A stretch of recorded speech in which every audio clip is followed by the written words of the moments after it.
Vasudevaya, Om Namo Bhagavate Vasudevaya, Om Namo Bhagavate Vasudevaya. Narayana Namaskritya Naram Chaiva Narottamam Devim Saraswatam Vyasam Tato Jayamadire Nashtaprayeshu Bhadreshu Nityam Bhagavad Sevya Bhagavad Gita Bhakti Bhagavati Naishtaki Krishna Sudamo Padate Dhammagnana Vidisa Kalana Sadhu Samesha Puramakadamata Sarvedanta Saramhi Sri Bhagavatam Eshite Taru Sami Triptasya Nanyacha Sarvachi Koche Krishna Tulya Bhagavata Vishavashraya Pratikshaya Nanartikai Premaya Bhagavata Krishna Shriyanga Tate Gopi Krishna. This is a very interesting verse towards the end, almost at the end of the Bhagavatam, 12th Canto, 13th chapter, 15th chapter. It says, Bhagavatam is the essence of all the Vedas. Sarvedanta Sar. Sar means essence. Sarvedanta, the essence of all Vedanta also. Sri Bhagavatam Ishite, and it's the powerful Lord of all philosophy. Tadarasamrita Triptasya, and the nectar contents of the Bhagavatam fills one with satisfaction, tripta, satisfaction and fulfillment. Nanyatra said rati kvachit. If one tastes this mellow Bhagavatam, he will not be attracted to any other literature. When I was hearing this and chanting this, I was thinking, how would they Shukadeva or Vyasadeva write this in 2025? He said, if one gets a taste for Bhagavatam, he'll lose all taste for internet and cell phones. Because it says, no rati. Rati means love, attraction, attachment, rati. Nanyatra, anyata, no other attraction, no other ruchi, no other taste, no other love than the Bhagavatam. I pray for that day. So let's start this Saturday Bhagavatam class, February 14th. Happy Valentine's Day! Be my Valentine. You saw the tree? You saw the Kadamba tree? Krishna wrote on the bottom of the Kadamba tree, carved it with a knife. Krishna loves Radha. You didn't see? Krishna loves Radha with a heart, with an arrow through it. You gotta go to Sarakadama, you'll see it. Let's go there, find out if my words are true. Okay, around chapter 7, what has happened to Hiranyakashipu? What has happened to him? Open heart surgery? He's disappeared. He's dead. This is after the death of Hiranyakashipu, right? No, not yet. Not yet. Okay. Okay. He will die in 8th chapter. Okay. So this is the students, all the 5-year-old kids along with Prahlad are saying, you're 5, we're 5. We've seen you since you're a baby crawling around, we were crawling around. And we don't know anything about spiritual life, and you know everything about spiritual life. And we have the same teachers and go to the same school. You learned a different subject. Yeah. How is that possible? Oh, I got a trick up my sleeve. You weren't studying in the womb. You were in Maya in the womb and Maya out of the womb. But when I was in the womb, I was in the ashram in Narada Muni for 10 months. And I was hearing the Bhagavatam every day from a pure devotee, from the avatar of devotion, Bhakta avatar of Narada Muni. So I learned the whole Bhagavatam, and all the Tattva Siddhantas of Sambandha Abhidheya Prayojan about Vishnu Puja and worship. So that's why I can teach you guys. That's my adhikar. I just saw Hari Bhakti Vilas, chapter 1. We were talking about the qualities of Guru. I saw that Sadhu Samatsa there in the Sanskrit verse. Samatsa means the approval or acceptance of the saintly people in the Sangha that you live in. That's one of the qualifications of becoming a Guru. I've mentioned this before, but it's actually, because my Gurudev said his term, I never remember seeing it anywhere in Shastra. I saw it this morning in Hari Bhakti Vilas, Volume 1, the verse about qualification of Guru. It said, Shastra Nipunan, and controlling the senses, morality, all that. It also said sadhu samatsu means approval, acceptance. So that's an interesting point to think about.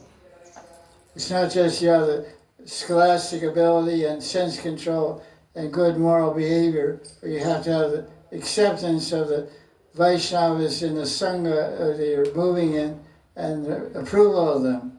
They may say you're smart, but you're puffed up. There's many people who go to Sampradaya and are very smart, but their behavior, they don't have Vaishnava Bhava. It's called Vaishnava Bhava. That's one of the reasons for rejecting a guru. He doesn't have Vaishnava Bhava. This is explained in Bhakti Sandarbha. He says Vaishnava Bhava means he respects others. He doesn't say Babajis are no good, Iskans Sannyasis are good. He doesn't make any duality. He has a bhava, love all devotees, serve all devotees, respect all devotees. So the guru must have Vaishnava Bhava. Not like separatist mentality, we're good, you're bad. Raghuvan guys are no good, we're good. All this kind of duality and critical outlook is not qualification, is disqualification for a guru. It's one cause for rejecting your guru. You don't teach like Vaishnava Bhava in it. Or once I asked my guru, because when you look at all the scriptures like Mahabharata, Bhakti Bhakti Sandarbha, and where else we can find, maybe Bhagavatam also, some very unknown scripture by Narahari Sarkar or something, Krishna Bhajanamrita, which is not a really Mukhya Praman of Gaudiya Sampradaya, but he talks about rejecting Guru in there. He says you should take the Guru to a lonely place and beat him up. I read that to my Guru. He said, this is wrong. This book maybe has the name of Narahari Sarkar or whoever, some associate of Maharaj, but it can't be. It must be fabricated. It's not conceivable, such behavior. You don't beat up the Guru. I mean, you leave the Guru or reject the Guru. So that's in that book, Krishna Bhajanamrita. So in all these descriptions of rejecting Guru, it doesn't say anything about behavior. He broke the principles, he got drunk, he sits on the Vyasa drunk, like some gurus have done in the past, takes LSD like some gurus have done in the past. All different things they do. That's not the cause. And I asked my guru about this. I said, I looked at all these, I wrote some articles about rejecting guru, and I saw that there was nothing about behavior. And I said, why? It doesn't mention anything about behavior. He said, this is not that important. Because the behavior can change from one day to the next. But the most deleterious or detrimental quality of a guru, he doesn't know what he's talking about. It's called utpata. Utpata, he's off the path. He's not teaching the right path. He's teaching the wrong siddhanta. Or he's mayavad. He's tendency towards mayavad. That's more serious. Behavior we can overlook, but siddhanta is destructive. Behavior doesn't destroy anybody else, it just destroys the guru. Because, he loses his following and, he loses his taste for bhakti, maybe he falls away himself. But he may know the philosophy and know the tattva. So the most important thing is the guru is supposed to be a teacher of the absolute truth. Of course, when we look at all the other things also mentioned, the guru, when you're looking for a guru, you should see one has good behavior and good achar, sadachar. Prachar, achar, sadachar goes together. Those sadachar, no acharya, no acharya, no prachar. No preaching. So sadachar, prachar, and achar. It's all about behavior. Achar means behavior. He behaves according to Shastra, and that's sadachar, and he has learned the tattva, and he teaches it. Anyway, so Prahlad is such an acharya. He's a Mahajan. Yamaraj says Prahlad's a Mahajan. What's that verse? Swayambhur. Prahlada Janako Bhishma.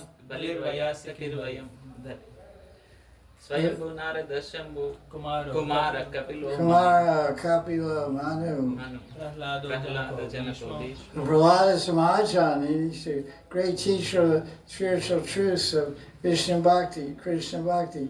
And this 7th canto contains the totality of his teachings, which are also mentioned in other Puranas, in other books also.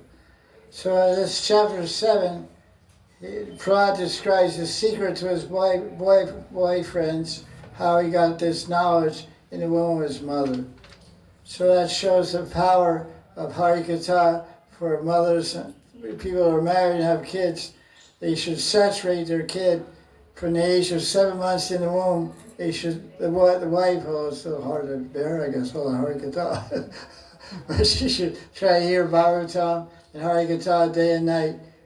So she may not relish it so much, but the child inside her womb will get great benefit. The proof is Prahlad Maharaj.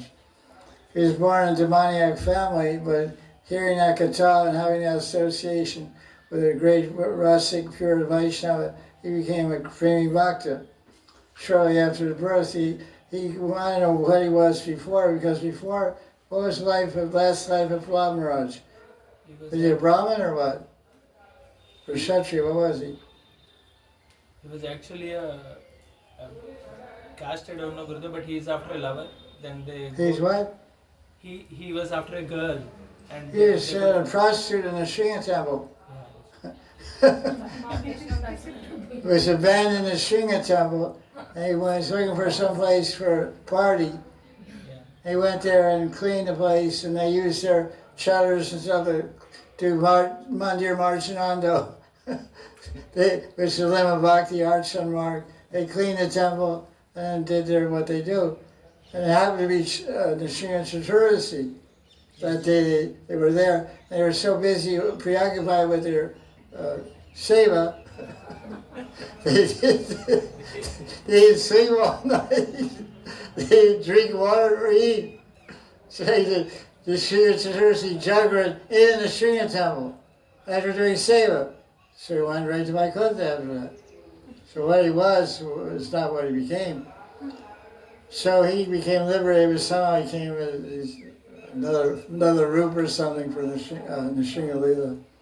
Well, he got involved in the Nrsinga Leela because Nrsinga was looking for someone to play the role of a kid. He said, "This guy's he's a good bhakta. He's a kitchen bhakta. He came to the temple of Nirshad Bhajan, nobody there, all night long." So he gave him a lead role in the Sringa movie, starring Prahlad. I don't know exactly how it panned out, but it's something like that. So now it goes on. Hiranyakashipu, he was doing austerity, so David says, oh yeah, stone, I need stone. Gotta get stone. Okay. And Indra, said he wanted to, you know the whole story. Indra caught Hiranyakashipu's wife and said, we're going to kill your kid or kill you both because, your kid's going to be a big demon like your husband. We don't want to be harassed by any more demons. Now that your husband's busy doing austerity, we're going to beat up all the demons and take control of the universe again. And so Narada Muni interrupted and said, no, she has a great devotee in her womb. I'm taking her to my ashram. Don't worry about it. So that's what happened. Verse 15 says, he taught her Bhakti Yoga, Dharmasya Tattvam Jnanam. That's like that verse, right?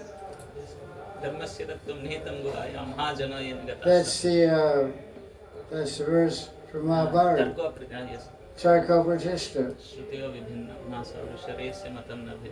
Dharmasya Tattvam Nihitam Guhayam. So the Dharmasya Tattva, the same word is there in verse 15. The truth of Dharma, the knowledge of the truth of Dharma is hidden in the Guhayam, in the hearts of the liberated souls of pure devotees. So by serving them, you can get that Bhakti Tattva. Verse 16. And Prabhupada has a commentary. We'll read that commentary. That's what we usually do. We have find some good commentaries to share from Prabhupada's. Can you read the translation of this verse again, please? Read the translation out loud. What verse number? 15. The merciful and capital Narada gave Slowly.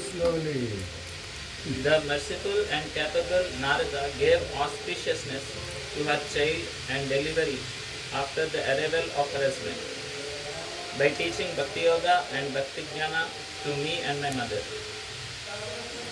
So Prahlad is telling the students they learn Dharma Tattva. Dharma Oh, I want that verse that says the secret is hidden in the heart. Well, that's Mahabharata. That's Mahabharata. That's the Prabhupada's verse It's not book. there? Not there. Yeah, that's we're just seeing this, reminding us of another verse. Sorry.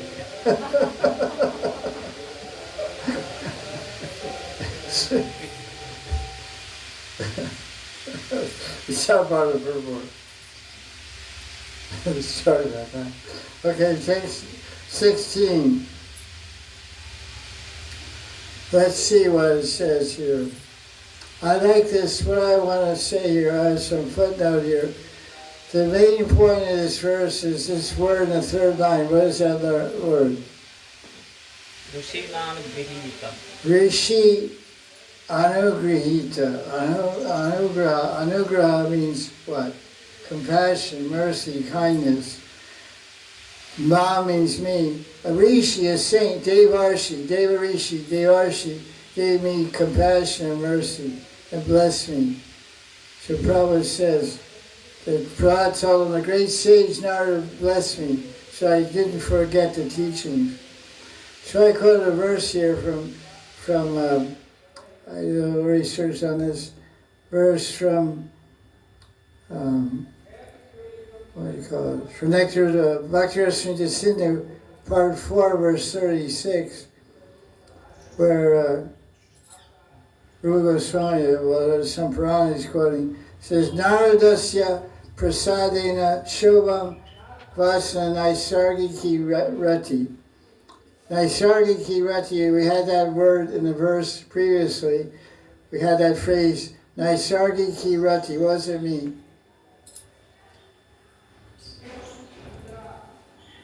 Attachment for spiritual. Natural attachment. Natural. Prahlad Maharaj had natural attachment. So where did it come from? It doesn't say that in the Bhagavatam where he got the natural attachment. But it says in Bhakti Rasamrita Sindhu, Narada prasadena shobham vasana naisargiki rati. By the blessings of Narada, prasad of Narada, Prahlad Maharaj got pure thoughts and pure vasanas to attain Bhava Bhakti. Because it says here, Shobham Vasana. Shobham means pure, means auspicious, means effulgent. Narada Prasadena Shobham Vasana. That's very significant. Because this verse, Prahlad Maharaj is glorifying Narada as a cause of his knowledge. So I'll bring another point to expand this concept, to expand verse 16, by saying not only did Narada give him knowledge, but he gave him Bhava. So these are the two things that must be transferred from the Guru to the disciple, the Bhava and the Tattva, Tattva and Bhava. So the Guru has to have Bhava to transfer it. That will only be received if the disciple attains Bhava. So how is Bhava attained from a Guru? 3 ways are described in the same section of Bhakti Rasamrita Sindhu. Glance, Service. and There's three ways that the Guru gives the Bhava. glance, wishful thinking. Aloka dan. And aloka means glance. The donation of a dan. What else? Wishful thinking. Wishful thinking. What's the Sanskrit term? Sauhrada. Sukrida. Sauhrada. Sukrida. Sauhrada means wishfully. Yeah, so heartfully blessings. Heartful blessings. I bless you to get Baba. I bless you to get this. That's called Sohara Vachika. Vachika. So he says that by what does he say? One is Vachika, words, blessings. One is Darshan. And one is Sohara Kripa. So by words, not only blessed Prahlad, you'll be a Premi Bhakta. So it's very important to get blessings from saintly people. when we meet so many people, we can ask for knowledge, but knowledge is available everywhere. The blessings are only available from living sadhus, because they have consciously can make a sankalpa that you get something, and Krishna will have to back it up. Because Krishna's main service in this world is what? To please his devotees. There's so many verses in Bhagavatam say Krishna's main service, he comes to please the devotees. Why does he come to show his pastimes? To please devotees. To reciprocate with Siddha saints that attain sadhana Siddha, and to give faith to the devotees who are there, and To destroy. to give blessings. So let's go on. So I had that note I want to share with them. Naradasya prasadane shobham vasana. Vasana, what does vasana mean? Desire. His inclination, desire. Basically desire. I want this Krishna praying. So Baba attained by sadhana, who's the example? Narada Muni. Who's the example of Baba attained by Rag Marg? From Bhakti Rasamrita Sindhu. Chandrakanti danced all night in front of Krishnamurti. Try it. Next, Purnima. Holy Purnima. Put your Krishna on the desk and dance all night. And when you're dancing, you say, Krishna, I'm dancing better than Radharani. All right? That's what Chandrakanti said. She was a Gandharva. They're good dancers. So you may think you're a Gandharva also. He goes like that. And so she was talking to Krishna and said, look how I dance, I'm pretty good. So Radharani was watching this. She said, Krishna, check this girl out. So what should we do for her? And Radharani and Krishna said, give her a frame, man. Make her a gopi. So Radharani came down and made her a gopi. And some acharyas comment on this leela, it's in Padma Puran, that Chandrakanti was the Devata expansion of Radharani. Because the gopis expanded into different devis in the spiritual world, and they're called Priya Sakis, I guess. No. What are they called? Saki, Nitya Saki, Nama Sakis. What is the devis from the heavenly class center Krishna Lila? What are they called? Nama Sakis. Dharma. Narma Sakis. Dharma. Nama Sakis, yeah. Oh. Not Priya Sakis. Priya Sakis are Manjaris and then Parama Prashta Sakis. Okay. Nama Sakis. So, Sakis, Paramapreshas, Asasakis, Yeah. and then Priya Sakis. Priya Sakis. The Dharma Sakis. The Nama Sakis. They also call Priya Dharma? No, Priya Nama Saki is Another name for it's another name for Priya Asasaki. Nama Sakis. Vishwanath Chikala. No, Narottam Das Thakur uses Vishwanath. Yeah, different term for the same entity. Yeah, there's the Priya Nama Sakis, which Bhaktivinoda Thakur also uses, is another name for the Paramapreshna. Paramaprashta Sakis. Yeah, that's right. Not Nama Sakis, so Prana Sakis. Prana Sakis. I used the wrong term. Yeah, it's Okay, showing. Sakis, Nitya Sakis, Prana Sakis, Priya Sakis, Paramaprashta Sakis. So the deities in heavenly planet become gopis Yes. are prana. Prana Sakis. Prana Sakis. So Rupa Rati Manjari are called Nitya Sakis. No. They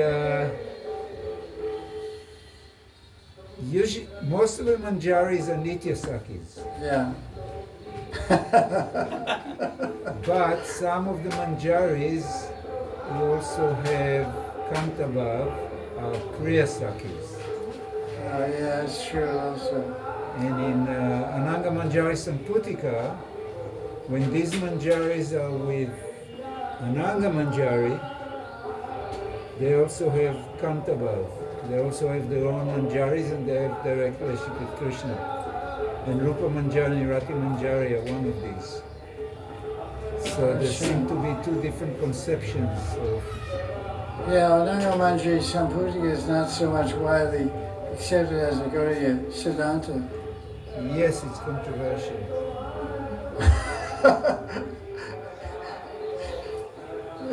Keep juggling. Yes. Yeah, I guess you follow whatever your line is, basically. Yeah. Easier picture is just the Sakis are Krishna Adhika. The Nitya Sakis are Radha Snehada. Snehadika, and they are most of the manjaris, or all of the manjaris. Then the Pransakis are the heavenly damsels who become gopi. Okay. And this is a closed group. You Yeah. cannot become one of these. Then there's the Priyasakis, and then there's the Paramapreshta Sakis. That's the second. We had to get there somehow or other. We're so confused, but there's a lot of road signs there when we got there. Paramapreshta Saki this way, but it's turn right. You go bleacher number 27. Go to 27, seat number 17. I mean, generally, if someone has Kantaba, wants direct conjugal relationship with Krishna, they would aspire to be or will associate with someone who's with the Priyasakis. Because the Priyasakis can have direct relationship with Krishna. Okay, thank you. Okay, so where are we? I think 16. yeah, 16. Okay. 16, we finished 16. Read about Rishi, blessing Rishi. Okay, let's go on.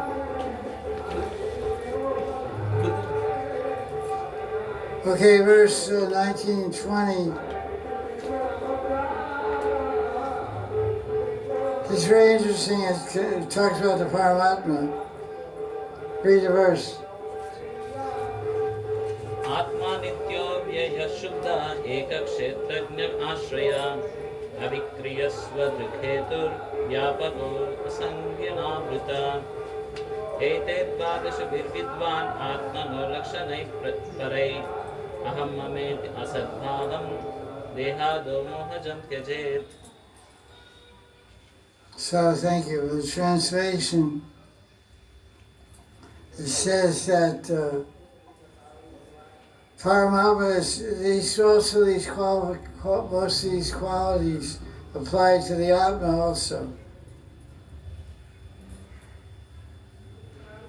Without destruction, eternal, without decay, pure, one entity, the knower of the field, the shelter of all things, without change, self-illuminating, the cause of all things, all-pervading, not influenced by material energy, not covered by anything.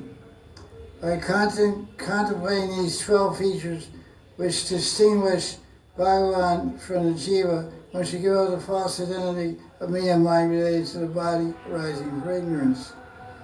So these are things that are similar to the Jiva, because one thing I see here, Prabhupada, let's see this commentary of Prabhupada, what he said, what he makes of it. The spirit soul is eternal. He's not slain when the body is slain, that's Bhagavad Gita. And he says, his soul enters into the material energy and takes on a material form, but he's separated from it. Anyway, he quotes verse, let's see what. So I made a mistake. It's actually, this verse shows a difference between the super soul and the Paramatma. Sorry about that. And then first, let's continue verse 20, commentary on page 514 of Vishnu. By these 12 characteristics which distinguish the Paramatma from the Jiva, one should constantly meditate. By contemplating Paramatma, one can destroy illusion, but one's identity will not be destroyed. Then verse 23 talks about two types of bodies, moving and non-moving. One should search out the Paramatma within the body. Let's see, I think I have some other thing here.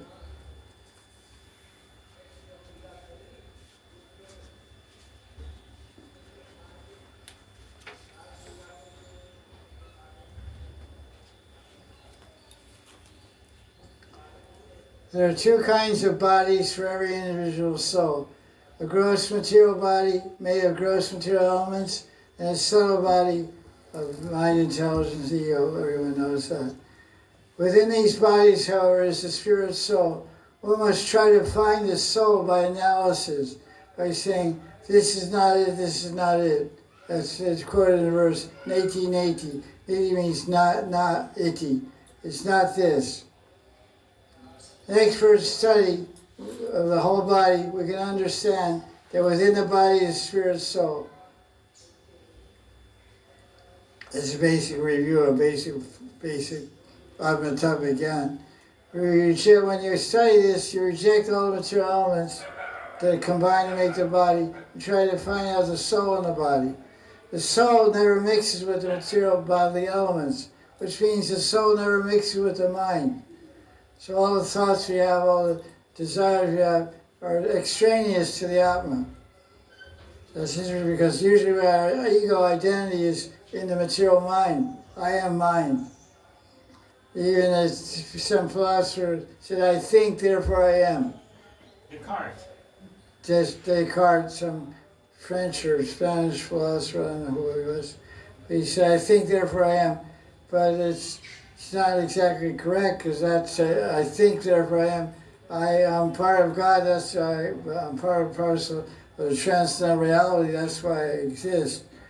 I'm not the mind, I'm not the thoughts of the intelligence, I'm not the thoughts of the mind. I'm beyond the thoughts. I think I'm beyond the thinking.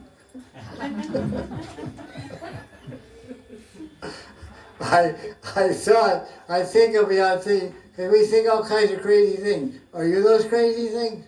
Sometimes you think you are and go crazy. But you're not these things. You're not this thinking. You're not this body. You're not this wanting. You're not this thinking. You're not this feeling. You're something more than that. You're transcendentality. That's what we have to discover. Who I am. Am I so? What dasya am I of the Supreme Master? What dasa am I of the Supreme Master? What is my bhav and what is my seva? And that's a different reality beyond all this imagination, dream world we're in. The living force is the Atma and Paramatma. Beyond the existence of the body is the Paramatma and the Atma within the body. This is the first understanding of spiritual knowledge. The body exists because of God and the Atma, Jivatma. Not that we exist because of the body. Most people think that. When I die, I'm dead. When you die, you live again. You keep living. You die and you keep living. You, the body, dies, and you, the reality, your spirit soul, keeps living, always was living. What's going on? AK's acting crazy. Okay, he's doing his kid thing. Okay. The intelligence imposes the body on the jiva, just as a dream is imposed on a person. That's pretty interesting.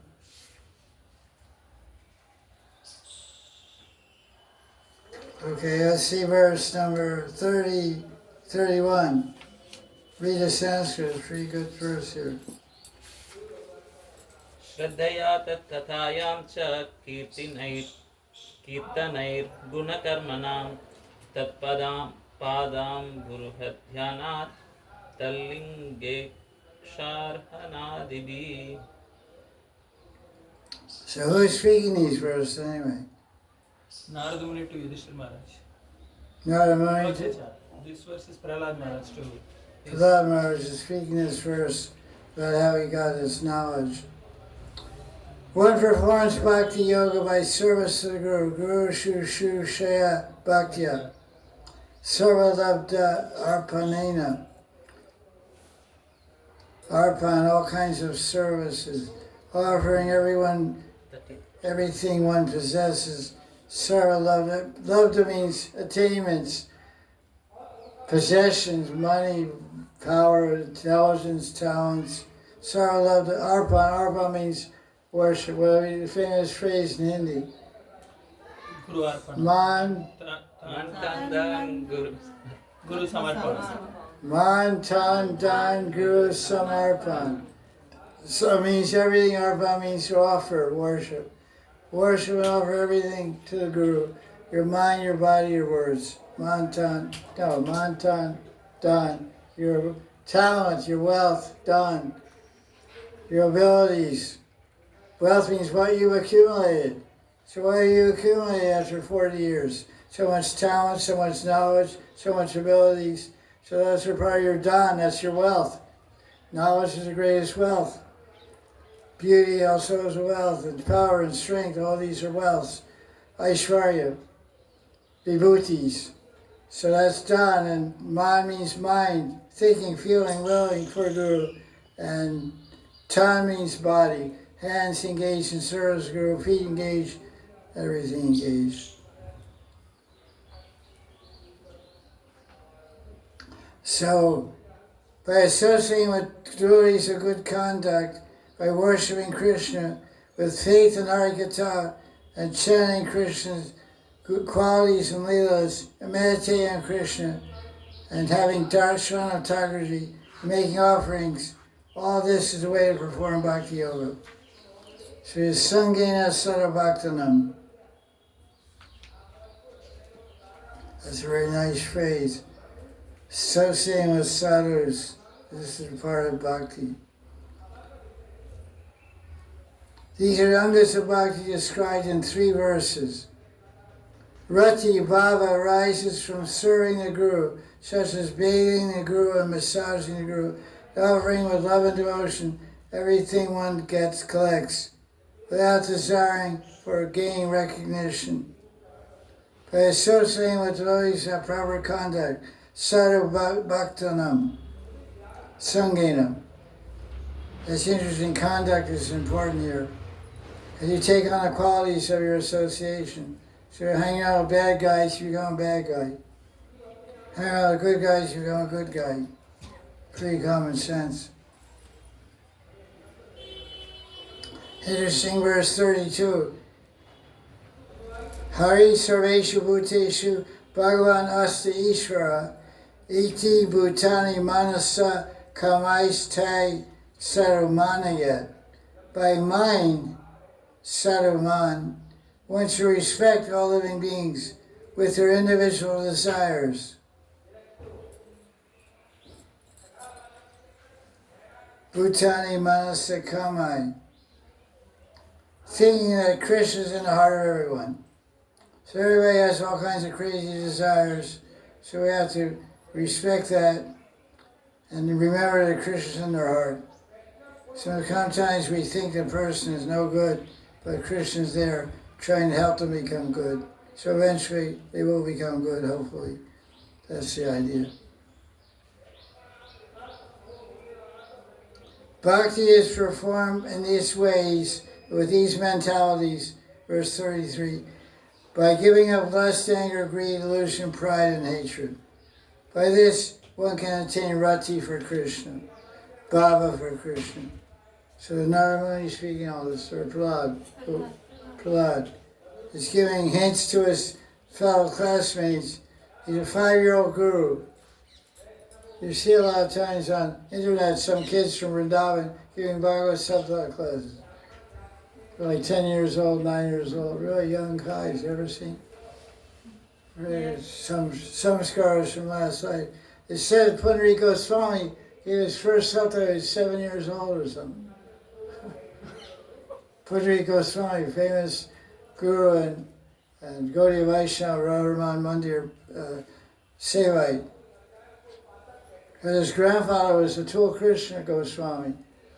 He was a great pracharak also. He was a married person. He took sannyas from Madhva Sampradaya. And Madhva Sampradaya doesn't have too much good feelings about Gaudiya Sampradaya for various different points of different differences. And they're not likely to give sannyas to anyone. And it's very unusual. They made an exception to all their standards because Atul Krishna Goswami, who's the grandfather of Pundarik, was a very high-class Vaishnava Brahmin, Ritrasi Brahmin, from a respectable Radharaman lineage. So they made an exception and gave him sannyas. So he wore a red cloth of a sannyasi from Madhva Sampradaya and preached the Gaudiya Siddhanta quite successfully. I met him personally. He knew many languages. English is one of them. He's not here anymore, so that's our loss, of course. But so verse 36 and 37, he talks about mental seva. Prahlad Maharaj goes on about Masi seva. We should meditate on Krishna according to our particular bhava. You should think, I am his servant, I am his friend, I am his lover. So meditation means mixed with bhava. You have to have bhava to actually meditate. Why am I meditating? I should meditate with a specific goal to attain a specific loving mood towards the object of my meditation. You meditate on someone you're attached to, you meditate on someone you love or trying to love or do love. Don't worry, this is a Vishnu commentary, it's very nice. Don't worry, your body's still in the samsara.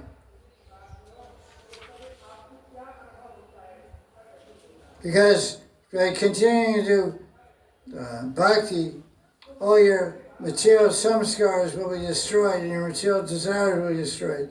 And pretty soon you'll meet Krishna by Raganuga Marg Bhakti. That's really nice.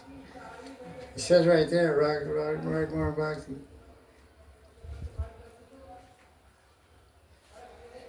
That's Mahiyasa. He translates that, interprets that to mean Raganuga Marg. Because Raganuga Marg is based on Bhav. You get a Bhav Day and you're on Bhav Marg. You worship according to your love and mood with a body made of Bhav. Mahabhav Srupini Radharani Ki. Jai. Now he talks about how to do Masi Seva in verse 37. Worship in your heart Krishna, who possesses all kinds of bhavas. Commentary. There is unlimited happiness arising from having possessive feelings towards Krishna in a mood of Madhurya Bhav. There is the greatest amount of bliss arising from Krishna's Swarup. If one has possessiveness for Krishna's form, he will feel that he's falling into thousands of waves in an ocean of bliss. That's pretty wild. You catch one wave, you got an ecstasy, you know. You ride one wave in a good ocean, you feel blissful. 6-10 foot wave or something, you go crazy. Imagine thousands of waves. Yeah. Then Vishnu quotes famous verse from Bhakti Sindhu. Brahmananda is compared to a drop of Premananda. Okay. Bhakti Sukham Bodhi Paramanu Tulam Api. Bhakti Sukh Ambudi means ocean. Anandam Buddhi Vardhanam. Ambudi Sukh, the unemotional happiness of the ocean, is not equal to an anu. Paramanu means an atom of Brahman. That's nothing. It's like an atom compared to an ocean.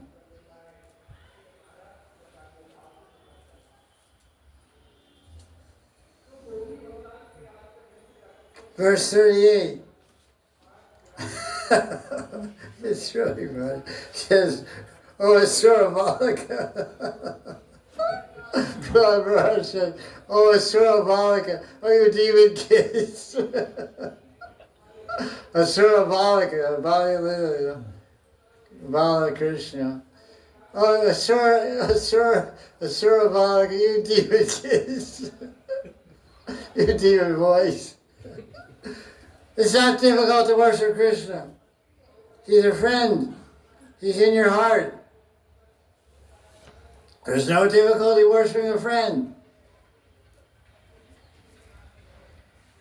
Because Krishna's in your heart at all times, and he's very affectionate, you can always be connected with him and have this loving feeling connection. You don't have to worry about looking elsewhere for ingredients to worship him. Just worship him with your bhav and with your heart and your mind. Well, that's really, Prahlad's right on fire. Huh? He's got all these guys following rock mark. His son did a mark as a surikul, not gurukul, a surikul. He's got all these guys brainwashed to rock mark. They joined ISKCON, they got in the wrong mark. Wow. Okay, let's go on here. I pointed out that section because it fits what we're into. It's really cool. Then he gets into cutting down samsara and stuff, verse 44. He's telling his 5-year-old kids. I guess it's. He said, "Listen, kids, what is a wife? What need you have for a wife or children?" They're useless, worthless, perishable things. If someone was experiencing the bliss of Ras, who needs all that junk? That's so cool. Dityananda Rasoda Day, bliss of Ras, Rasananda. Who wants all that junk, all that baggage? Oh my God. Frauds really spot on. No offense to Grihasthas. Muhammad, forgive us, 99% of the boys are Grihasthas, so I gotta give a little, pep talk to the renunciates, We need some encouragement too, You got to encourage your kids and wife and, chop and bog and everything. But we just eat chickpeas and we need some encouragement too. Okay, let's get to 55. So he sums it up here. Read the Sanskrit, Banaji. एतावानेव लोकेस्मिन् पुंसस्वार्थपरस्मृता एकान्तभक्तिर्गोविन्दे यत्सर्वत्र तदीक्षणम्. That's what you want to see. Iksha. Iksha means seeing. Sarva, everywhere. Who you want to see go in there? Radha Shyam Sundar. Govinda. Radha Radha Bankiyari, name your favorite. Says Ekanta Bhakti Govinde. Ekanta Bhakti Govinde. Pretty easy to figure out. Fix one point of devotion on Govinda. So it sounds like Prahlad Maharaj to follow Rupa Goswami. He predicted the future Ishtadevas of the Gaudiya Sampradaya. The supreme goal of people is to be pure bhakti for Govinda, ekanta bhakti, by which one sees Govinda everywhere. Okay, chapter 8. This is the one you've been waiting for. I know you've been on the edge of your seat. Edge of your seat. The stars are about to appear. All the junior runner-up stars are sub-heroes, down the heroes on the Sri Avirbhav appearance of Sringadev. Chapter 8. Wow. After hearing Prahlad, all the children thought their teachers were useless. That's verse 1. That's good. That's smart kids, man. You imagine learning all politics and hearing about Bhakti and Bhav and Ras and Bliss and all that from Prahlad. That's so dry, politics, history, but ballistics, shooting bows and arrows, so boring, man. And Prahlad's talking all this Bhakti and all this blissful stuff, hearing and chanting, smarting. So they said, forget these guys, all useful stuff they're teaching. So Hiranyakashipu said, listen, Prahlad, when I'm angry, the whole world, all the universes tremble. Why you violate my orders and not learn your subjects? Prahlad said, listen, Dad, Bhagavan is the source of my strength and your strength. Anybody who's strong has got mercy of God.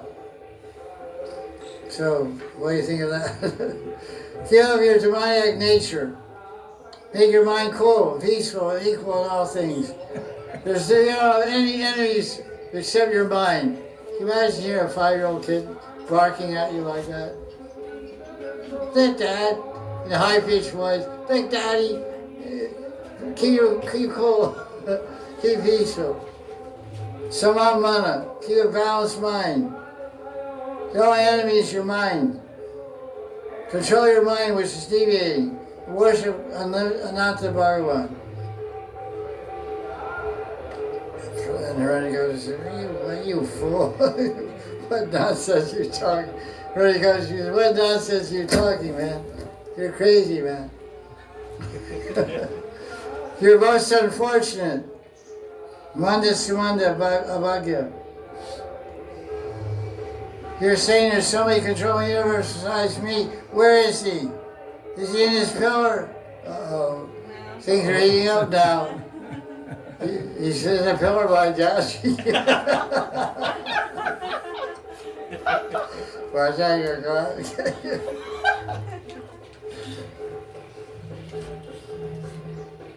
God said, he is everywhere, Father. Why wouldn't he be in a pillar? Prahlad seen approved speaks. Prahlad said, I see him in the pillar. That's pretty far out. Prahlad said, he's everywhere, he's in the pillar, I can see him. You'll see him soon. He didn't say that, Mark. That's a surprise ending. You're speaking so much nonsense. I'm going to cut off your head so you can't speak anymore. Nonsense.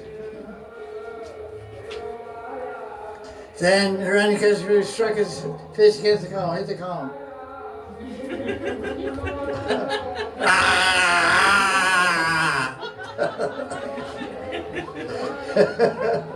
The Shri has appeared. The Shri Bhagavan Ki. Jai.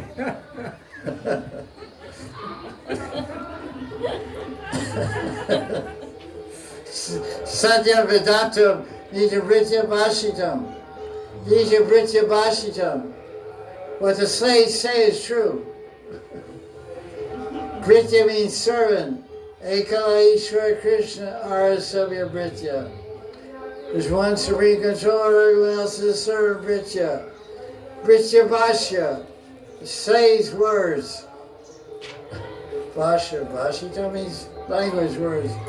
Nietzsche's own words. To prove the words of his servant Prahlad, the Sringa manifests in unusual form. Got a commentary here by Prabhupada. We'll share with you. 431.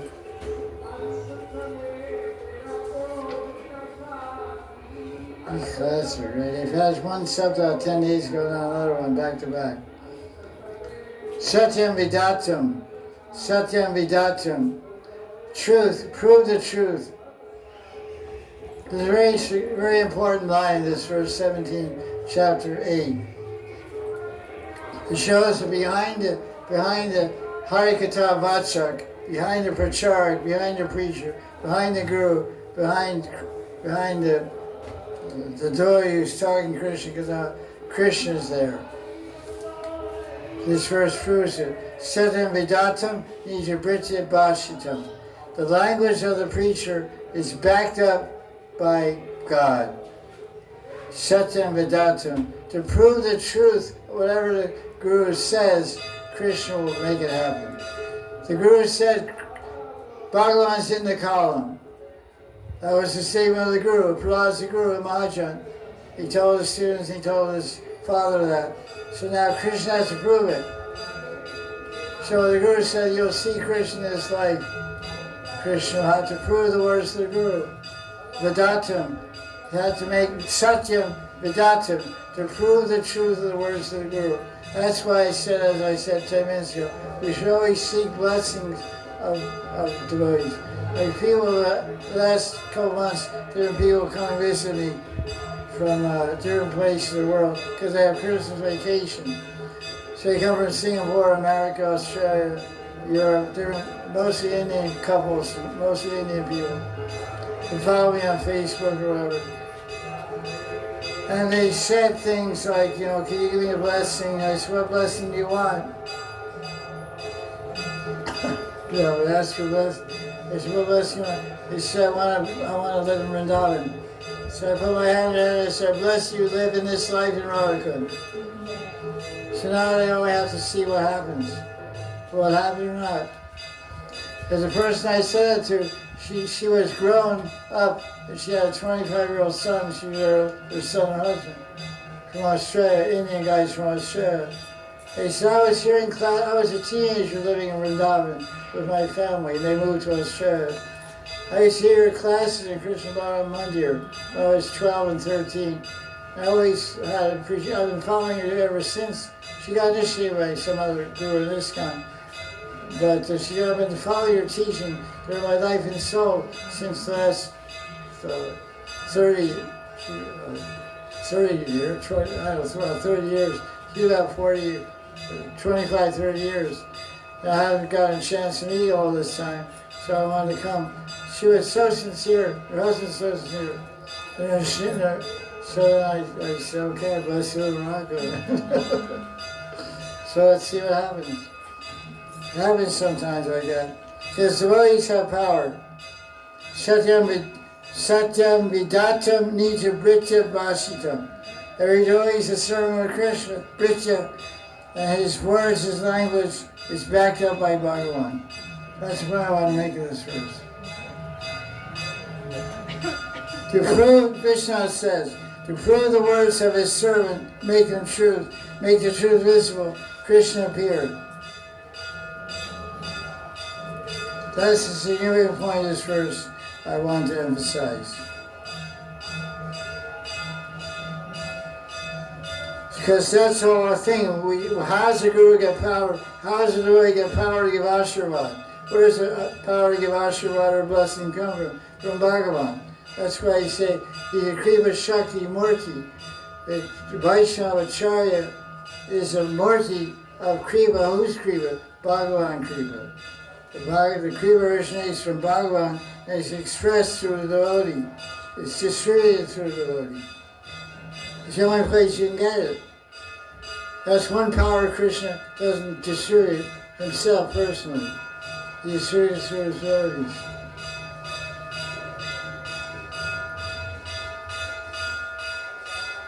Just like Chaitanya Mahaprabhu, who is Krishna. Vande Krishna Srupam, he's fully Krishna. So how do you distribute his mercy?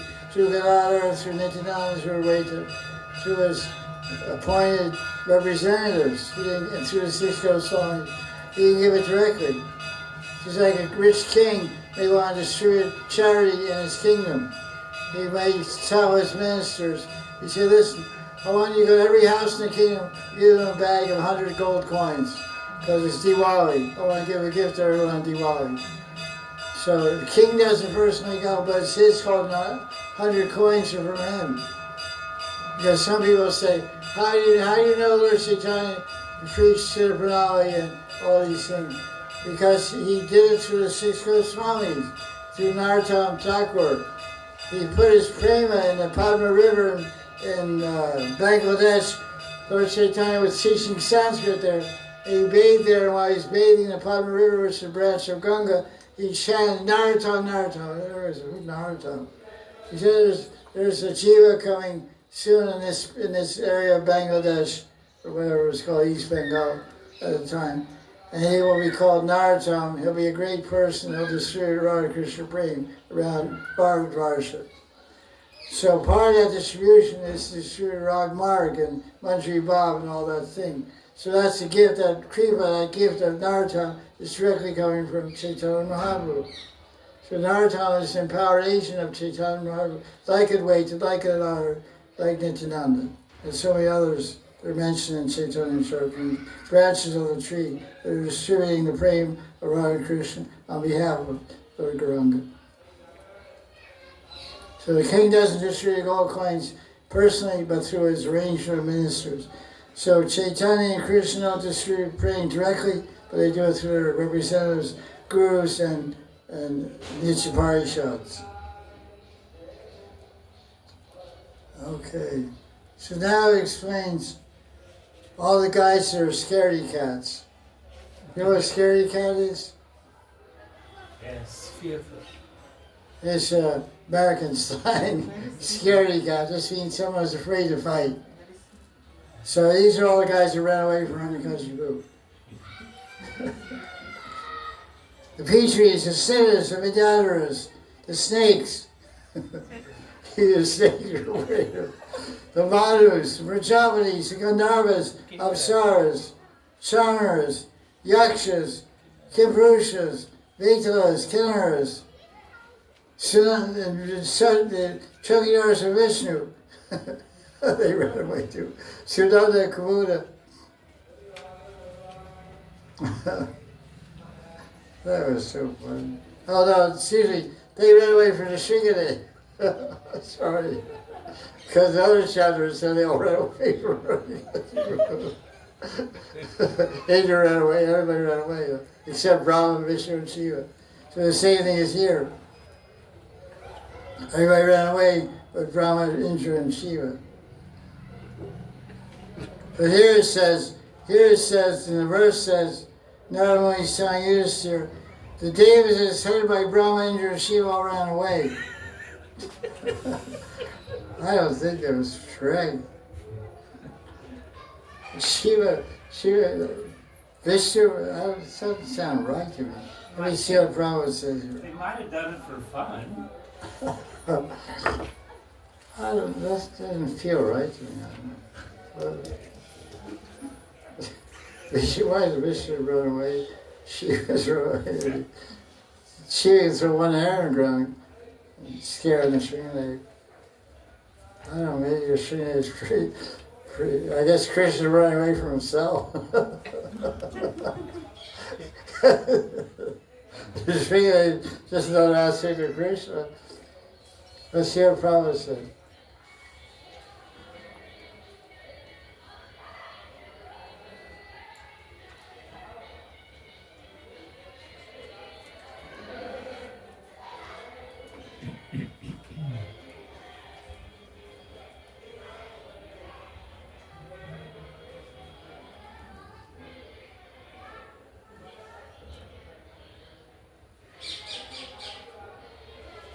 I mean, they say they didn't run away, they were afraid of the Srinivas. They kept at a distance, they didn't want to get near him, he was too nobody ran away, but it just gave some space. He was too hot to get near, you know. So they stayed far away from him, so let him cool down a little bit. So that's the point of the verse. So they weren't scared, they just hid from him. It was frightening. So they all started praying. So all the same personalities prayed. And he goes on, the Nagas prayed, the Manas prayed, Petras prayed. Everybody, basically they're glorifying the Srinivas, saying he's great and he's this and that. And finally, the last prayer was offered by his own associates, Vishnu Parishads. So what did they say, verse 56? Today we have seen your amazing form, Bhagavan, as Nrsimhadev, who brought fortune to the entire universe.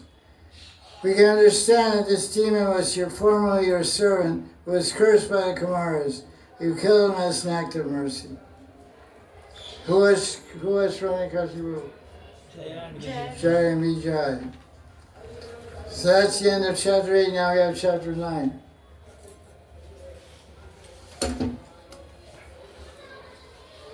This is Prahlad. These are Prahlad's prayers.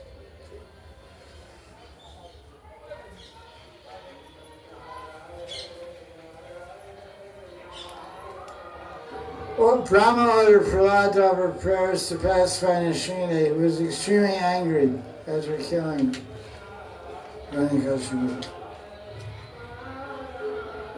Vishnu says even Lakshmi couldn't cool down Nishini. She couldn't make him pacified.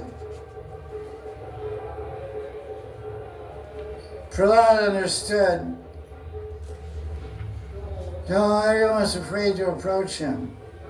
Only Prahlad understood that Nrsimha was actually the embodiment of affection. Prahlad understood that Nrsimha was displaying Vatsalya Bhav, the affection of a mother and father. In the Hari Bhakti Sirodaya, there's a chapter about the Leela of Prahlad Maharaj. And there it says that Nrsimha picked up Prahlad, put him on his lap, and started licking him like a mother cat. And a mother cat licks her baby to clean it, to show her love and affection, and whatnot. So Nrsimha was doing that to Prahlad, like a mother kissing her baby's forehead or whatever.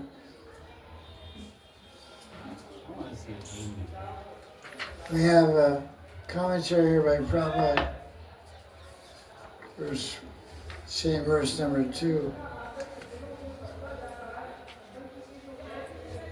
Vishnu says that Lakshmi, although Lakshmi had,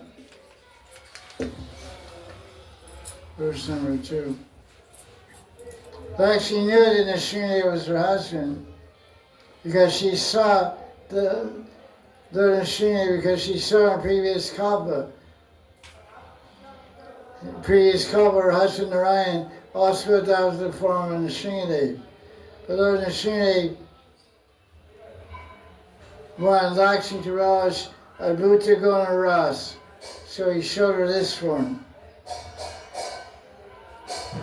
So what's Krishna saying commentary? Same Guru. He says, Lakshmi has seen Nrsimha in previous kalpa, and she knows Nrsimha is also there in Vaikuntha.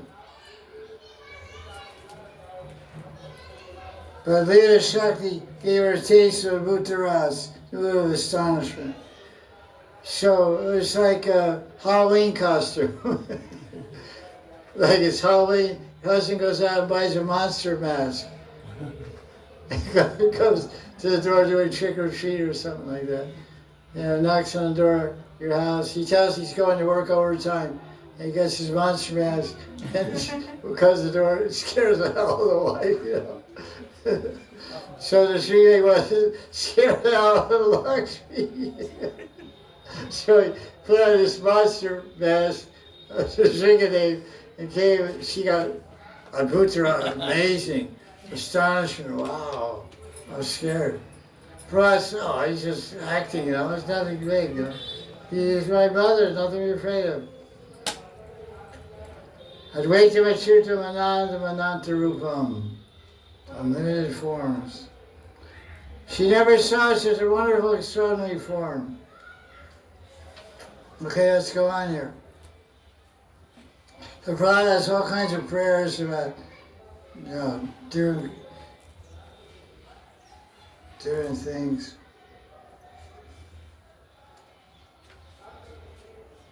He first says, I'm not really qualified to make any prayers, but the Srinivas touched my head put his hand on my head, so he blessed me, gave me some power, so now I can speak. There's a very significant verse in chapter 9, verse 14. Try to remember it. remember to remember what it says. Read the last line, verse 14. 14. Nrsimha vibhayaya janasmaranti. If one remembers Nrsimha, he'll be free from fear. Vishnu says. You don't chant the Nrsimha prayer, you're just think of the form of Nrsimha and Nrsimha will be there. So remember this form for removing fear.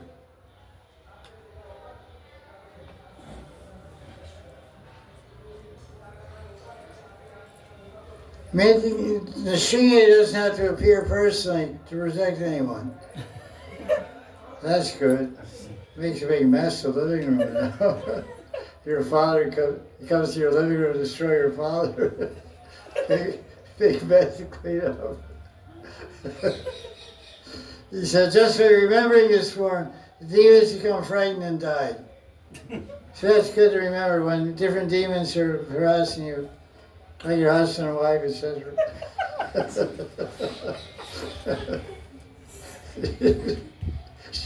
Just evoke this. Evokes remembrance to Sri. Maybe you won't kill your wife, but it'll cool her down a little bit. Just frighten her a little bit. Well, I recommend anyway. It's more like the white. Verse 14.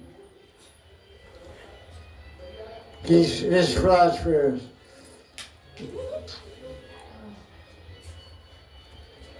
Devotees are always confident of their happiness, and they always remember your auspicious incarnate avatar to deliver them, make them free from fear. This is Prabhupada's commentary. Devotees can always remember Nrsimha's form when they're in danger. So the appearance of Nrsimha is always auspicious and worshipful for all persons and for devotees. So we don't have to go overboard with Nrsimha, wear Nrsimha rings and t-shirts and necklaces and all that kind of stuff. And every time you chant, get in the car, you chant Nrsimha prayer before you go anywhere. In Vrindavan, we used to do that in the West. We get in the car, Namaste Nrsimha. But when we got to Vrindavan, we go place in Vrindavan with Brishvasis and stuff. We got in the car, I started chanting the Srimad prayer. I look at him, what are you doing? They said, Jai Jai Shri Radhe. This is so Mangala, so everything else is just chant Radharani's name, everything will be successful. They said, look, what are you chanting that for? What if the car blows up before you can get out the driveway? You're going to go in the Srimad. Namaste, boom. So you have an electric car, they blow up all the time, So you get a new electric car, boom, turn back. Say Jai Radhe, boom. And go to Radharani, good deal. Jai Shri Radhe, boom. I die and brush, wake up seeing a lion. I mean, come on, man. This is not a good idea. Brush belongs to Radharani, not to the Srimad. Demons will become frightened and run away. Good deal. Okay, let's keep going here. Jai Shri Radhe, all kinds of great prayers. You can get lost in prayers, read them if you want. Verse 24.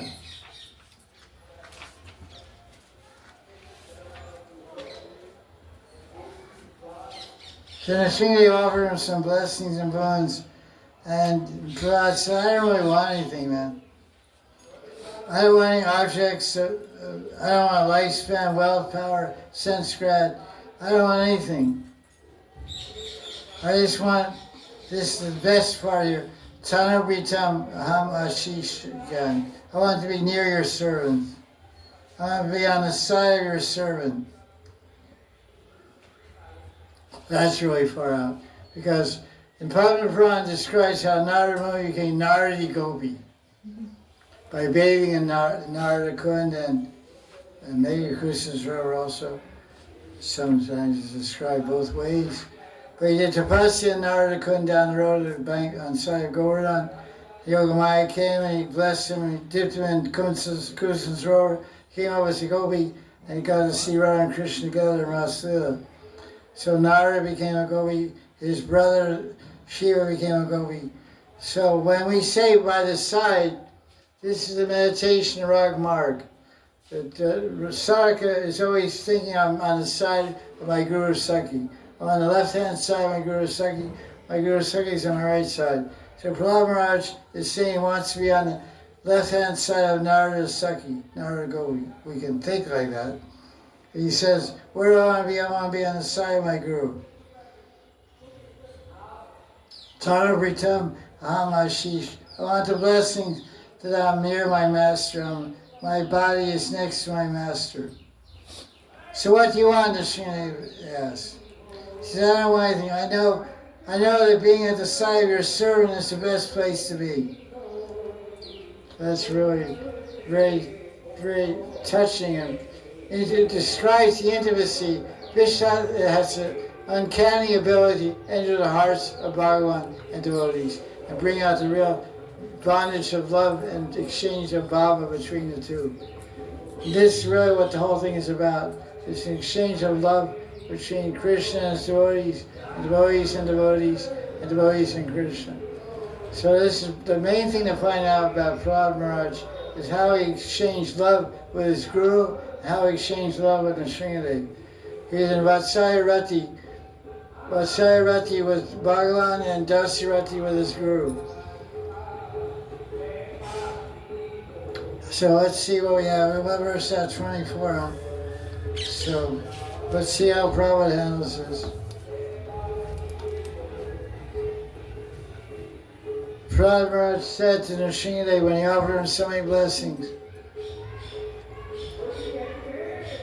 I already experienced everything in this material world.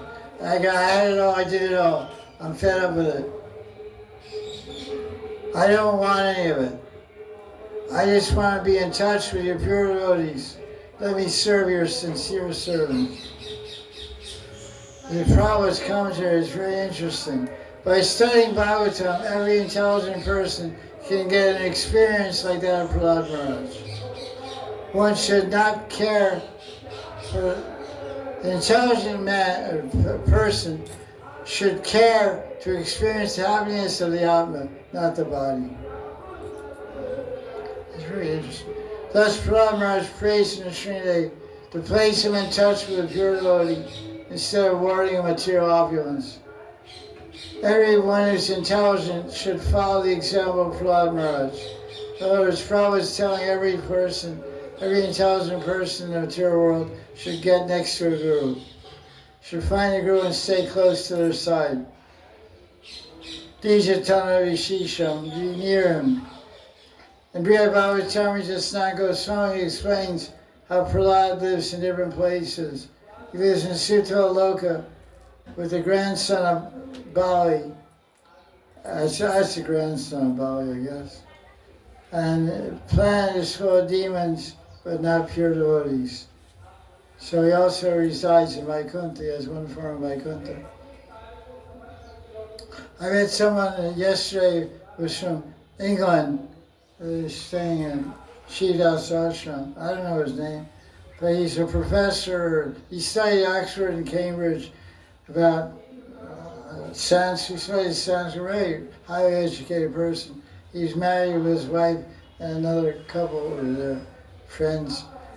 And he was asking a lot of questions about Panchamala and meditation and Siddhaya and all this kind of stuff. He's writing some book about mantra and material objects, how mantra affects things, why we wear Panchamala, we chant Diksha mantras, all kinds of interesting questions. Quite a learned person. And then when I said to him, I said, we are talking about Siddhaya. I said, you know, you can get He said, how many days do you get? You get one. You guys get one in Gauralila, one in Krishnalila. What's your idea? So I told my idea of our conception. I said, if you want, you get 1,020 Siddhayas. And the guy studied a lot of Sanskrit. He knows Sanskrit. He was like, he studied Upanishad.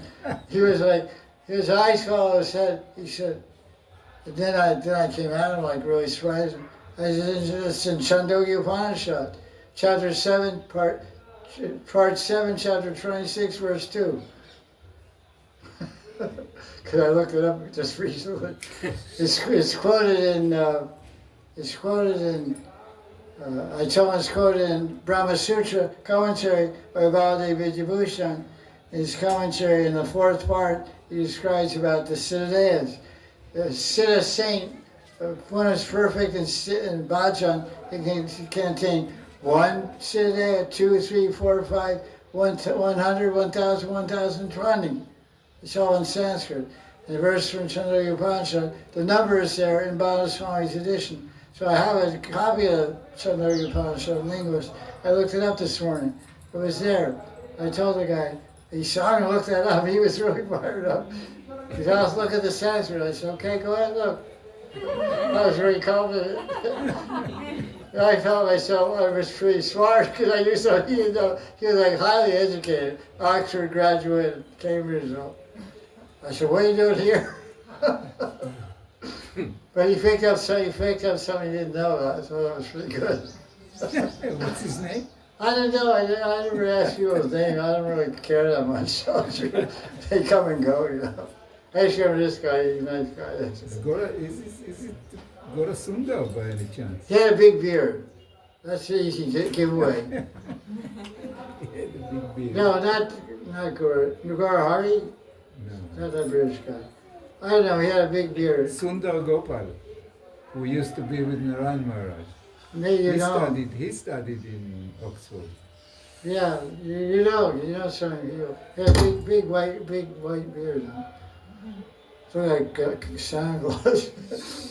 I say, you're the granddaddy of beards. He said, yours okay too. I said, I'm a baby beard. He's like, he was there. You must know the name. Krishnadas Baba. The other guy's names were your Well, I last? know why you knew something that he didn't. Because if a dartboard's in front of you and you close your eyes, it's still possible to hit the bullseye.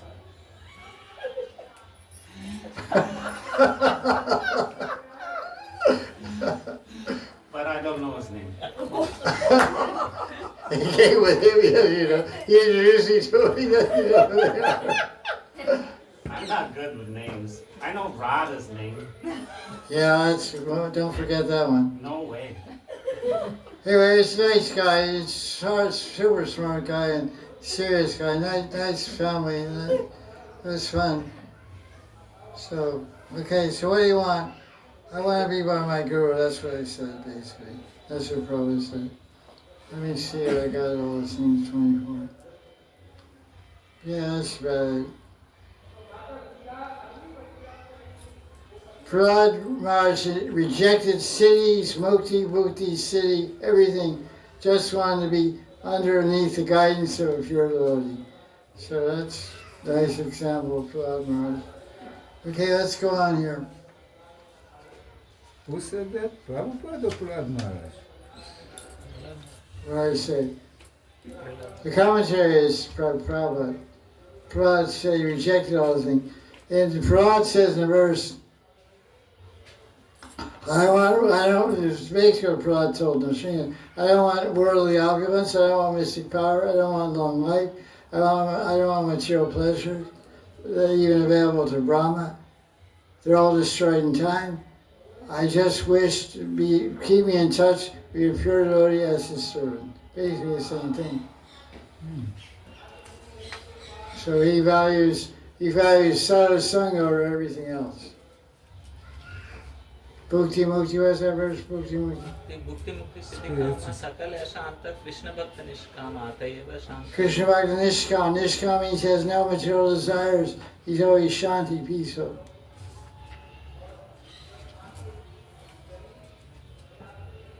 Material body is a pain factory. That's a note I have in my book. I just read it. It's on verse 25. As it says, there's so much pain in the body. Happiness is very difficult to attain, and this and that. So I said, material body is a pain factory. That's my comment on that verse.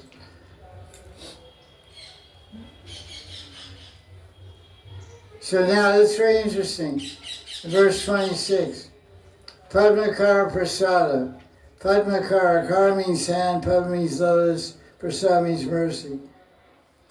So not only was Prahlad praying for mercy for his father, the Srinadev, and praying for association with Sadhguru Naramuni, but he said,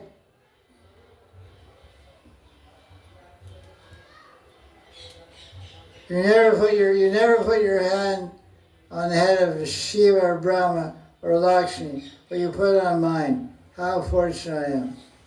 That's pretty interesting. You never touched Lakshmi's head. It's hard to believe, but that's what he said. Prahlad said, I don't know how he knows, but Prahlad Maharaj was surprised at the mercy of his Prabhupada's commentary, the mercy of Bhagavan. Although he was a demon's family, he said, the Lord never before put his lotus hand on Brahma, Shiva, or Lakshmi, his constant companion. But he put on Prahlad's head. This is the meaning of Ahoitaka Kripa. Regardless of position, one can get mercy. So it's mercy, that's what it means. Mercy, there's no cause.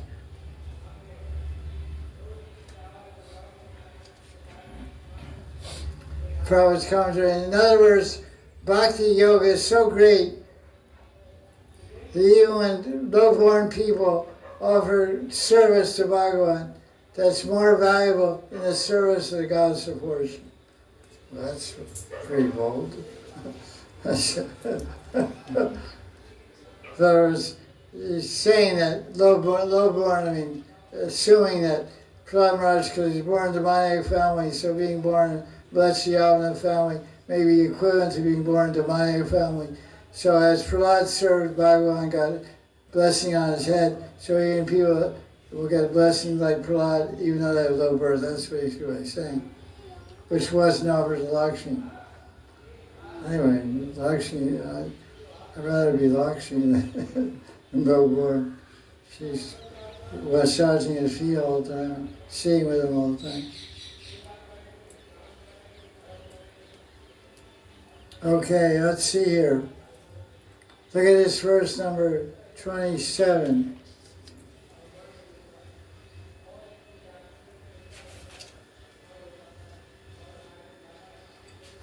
What's this line here?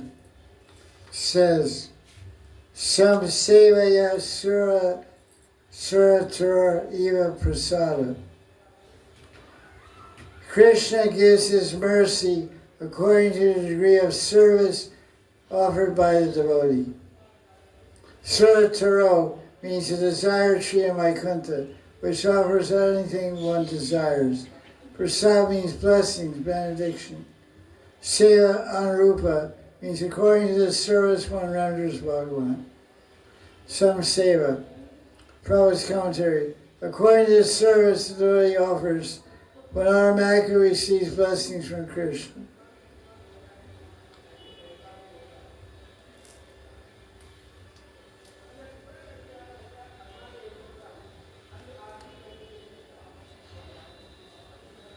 Krishna advised everyone to surrender. One's relation with Krishna is in proportion to surrender and the service one renders. Therefore, one's position is determined by one's desires. That's interesting. But if one is interested in going to Krishna, one can get there by the grace of Bhagavan. He doesn't discriminate. This person is favorable to me. This person not favorable. But he fulfills the desires of everyone.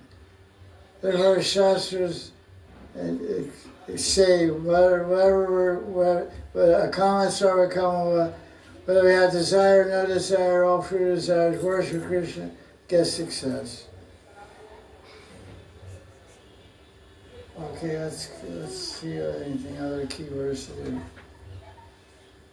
Just all unlimited prayers. The universe, our gunas, Brahma, Trigadi Prabhupada took other avatars.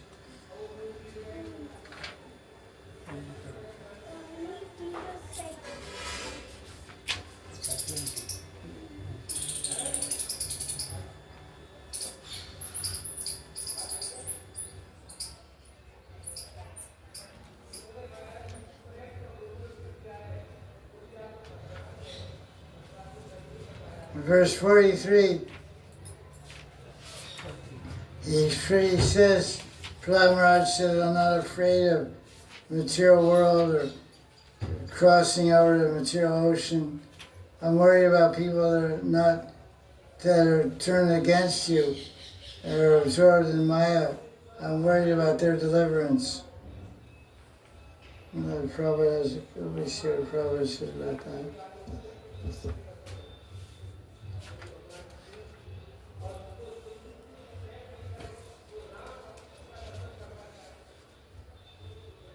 Verse 44. 3. I'm looking at verse 44. Commentary, verse 44. There's a river, this verse we just mentioned, talking about Vaitarani. Anyone know what Vaitarani is? River in hell. Separating spiritual world and material world. Yeah, it's a river separating material and spiritual worlds. When it's crossed, It's Virichan. it has different words, different names. Sticks. What verse says of Vaitarani? Generally it is Verse 41. What does it say? I don't know what it says. 43. 41, Vaitarani. Yes. You see it? Like the river. Vaitarani. It's on the way to Yamlok. But it says here it's the river leading to hell, like what Rindrika said, I think. On the way to But then over here it's the river you have to cross if you're going to hell. Yeah. Because always don't go to hell. Everyone first goes to Petri Loka anyway. Pious people and impious people. There's two, it's described in Guru Purana, there's two roads leading to Petri Loka, which is also called Yamaloka. Hell is a different place. Hell is Patala, all this, for the different planets. But first is Petri Loka, which is also called Yamaloka. Yamaraj is there as a judge. There's two roads going there, described in Guru Purana, I read it personally. One road is a beautiful road, trees and lakes and rivers. The other road is a hot copper road and dogs barking and biting your tail while you walk down the road. And you can't get any, it's just burning the sun overhead and no water, and you just see mirages everywhere. There's no anything to eat or anything. So when you get there, Yamaraj is a very fierce form, very ugly, fierce form, fangs and teeth and throwing nails. And he said, what does this guy do? And there's pain like that in the BBT Bhagavatam, ferocious Yamaraj. And he said, you did this, okay, take him to hell, and they take him. Then the Yamaraj is seen by pious people, by religious people, by devotees, is a Devata, very beautiful, handsome Devata. And he's on his throne, which he's up there over the demons. He comes down on his throne, face to face with the devotee. I asked Chitragupta, the secretary of Yamaraj, tell me about all the good things he's done, or she's done.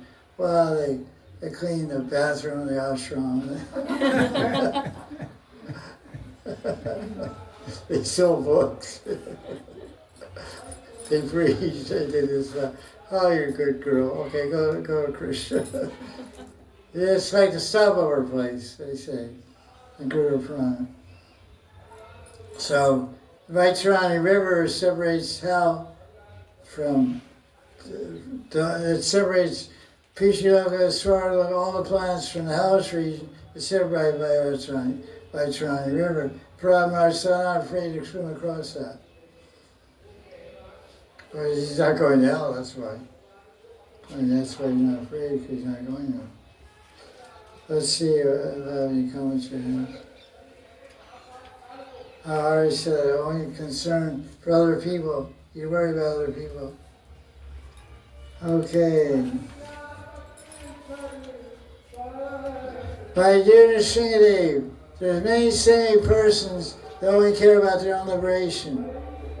They do one breath and live in silence. Smart guys. They're not interested in preaching. But I don't want to be liberated alone. I know that without Krishna Bhakti, no one can attain the shelter of your feet and be happy. I wish to bring everyone to the shelter of Lotus feet. And that's pretty compassionate.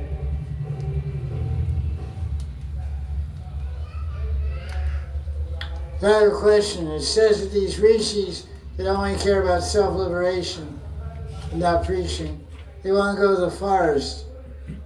Why do they want to go to the forest?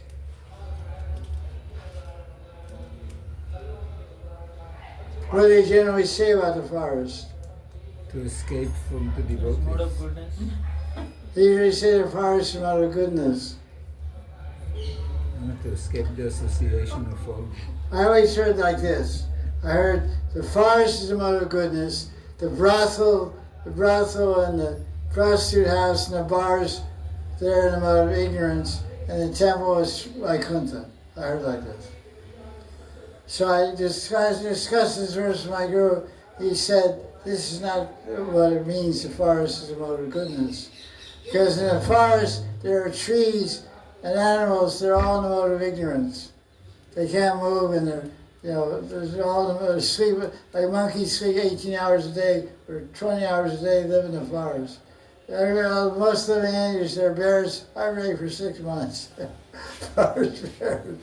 So the animals and animals are most in ignorance. And the aborigines live there. Aboriginal inhabitants are very cruel people in Tamagun, uncivilized men. They're living in the forest. So what does it mean then?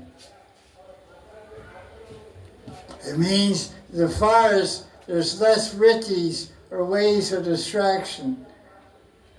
Because the forest is quiet, it's inert in ignorance. It's very quiet in the forest because it's ignorance. When you're sleeping, you're pretty quiet. There's no distraction, no radio, no TV, no microphones, no waves, no loudspeakers. So it's helpful to cultivate the mode of goodness of itself, but the forest is not mode of goodness. It's conducive to cultivating goodness. That's what he said. That's interesting.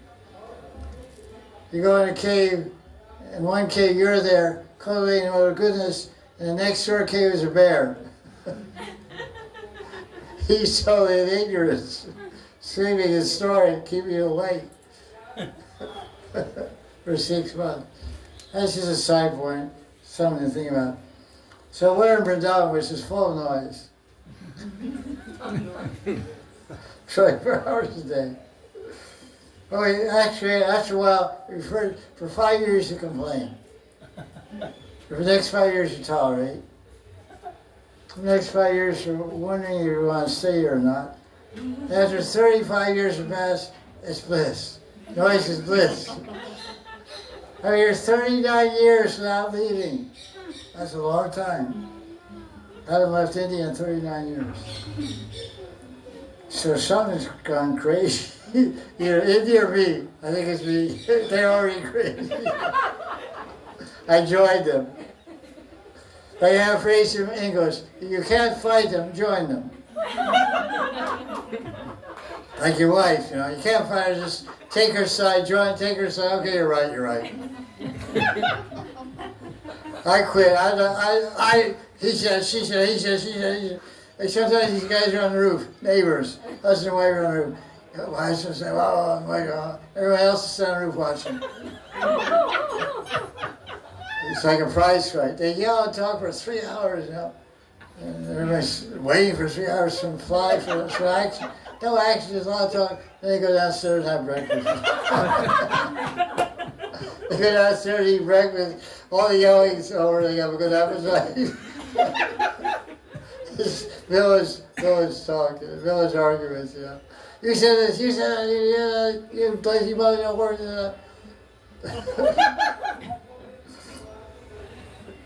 Now, verse 50 summarizes the prayers. This is a summary of the whole thing. So, save you guys.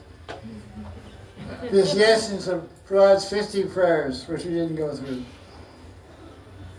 Read the Sanskrit, Pantaji, 50. Taterhatama namastuti karma puja karma smritischaranayo shravanam kathayam samsevayat vineti sharangayakim bhaktim janaparamahamsa gatau labheta. Oh, Nrsimhadev, we should worship you. 6 parts of bhakti. There's 6. He summarized 6 types of bhakti. Offering respect, praising Krishna, worshipping the Murti of Krishna, mental seva, remembering his lotus feet and hearing Hari Katha. By this, person can attain prema by these 6 types of bhakti. Not too hard. One should strive to perform sadhana to attain praying to Bhagavan. This is the essence of all human goals.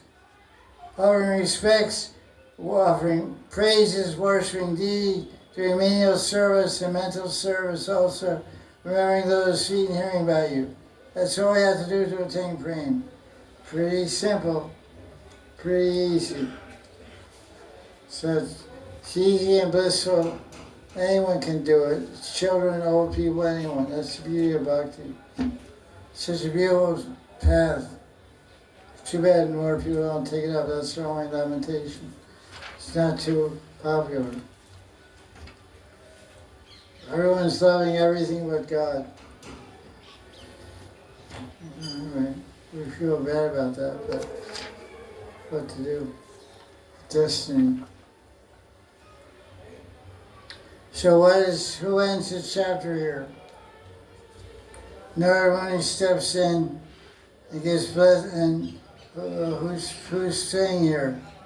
Bhagavan, and closing the chapter, Bhagavan is giving blessings to Prahlad. Verse 53. May you live long.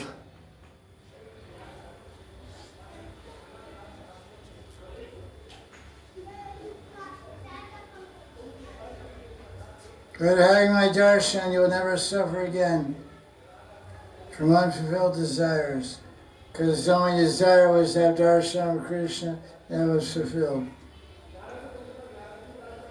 Devotees desiring the highest benediction, please me with different rasas, trying to master all blessings. That's verse 54. Let's see what Prabhupada says about this verse here. 54. Prabhupada's commentary here. Prabhupada's translation of 54. Read the Sanskrit. Prinanti atmam dhira sarva bhavena sadhava shreyas kama mahabhaga sarvasam ashisham patim. My dear Prahlad, you are very fortunate. Please know that those who are wise and elevated try to please me with different types of bhavas. Sarva bhavena sadhava. What's one example of a bhava?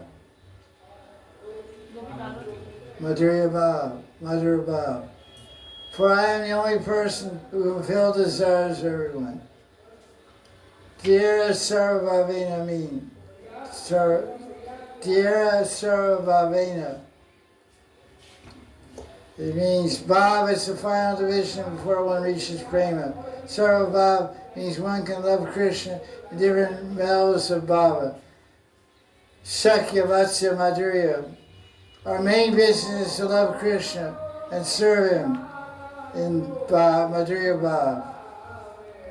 Jai Shri Radha. That's a nice way. That's what Narada Muni says, concludes the chapter. Prahlad Maharaj is the best person in the family of Asuras. Although he was offered so many benedictions, he didn't take anything for sense gratification.